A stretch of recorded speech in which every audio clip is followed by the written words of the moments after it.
چہرہ دھو کر داڑھی میں خلال کر کے پھر جو ہے وہ بازو پورے جو ہے وہ دھونے ہیں۔ اللہ تعالیٰ کا فرمان ہے سورۃ مائدہ کی آیت نمبر 6 میں، تو چہرہ دھونے کے بعد پھر بازو کو پوری طرح جو ہے وہ دھویا جائے گا۔ اور اس کے دھونے میں بھی یہ طریقہ ذہن میں رکھ لیں کہ دائیں ہاتھ سے چلو پانی کا لیں اور اس کو اوپر کر کے بازو پہ پانی ڈال کے اور بائیں ہاتھ سے پوری طرح مل لیا جائے کہ کوئی جگہ بھی جو ہے وہ خالی نہ رہے۔ یہ ہے اللہ کے نبی صلی اللہ علیہ وسلم سے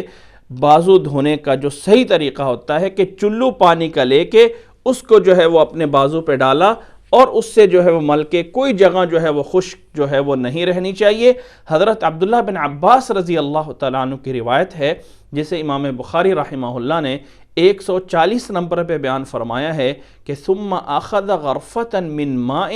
فغسل بها يده اليمنى ثم اخذ غرفة من ماء فغسل بها يده اليسرى، کہ اللہ کے نبی صلی اللہ علیہ وسلم نے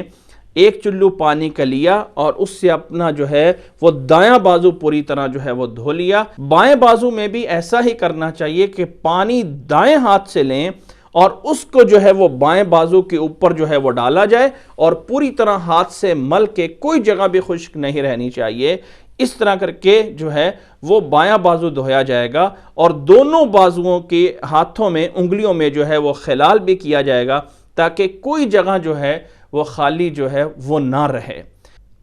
اور بازو دھونے میں اس بات کا بھی ذہن میں رکھنا ضروری ہے کہ بازو کو پوری جگہ پہ دھویا جائے گا، کوئی بال کے برابر بھی جگہ خشک نہیں رہنی چاہیے۔ یہ کوہنیاں جو ہیں یہ دھونے کا حصہ ہیں۔ قرآن مجید میں الی المرفقین کے الفاظ بولے گئے، کوئی جگہ خشک نہیں رہنی چاہیے۔ اگر بازو تنگ ہے تو اسے جو ہے وہ کسی طریقے سے کپڑے کو پیچھے کیا جائے، ہر صورت میں پورے بازو پہ پانی پہنچانا ضروری ہوتا ہے۔ حضرت مغیرہ بن شعبہ رضی اللہ تعالی عنہ اللہ کے نبی صلی اللہ علیہ وسلم کے وضو کو بخاری اور مسلم کی متفق علیہ روایت میں جو ہے وہ نقل کرتے ہیں کہ اللہ کے نبی صلی اللہ علیہ وسلم نے وضو فرمایا وغسل وجهه فذهب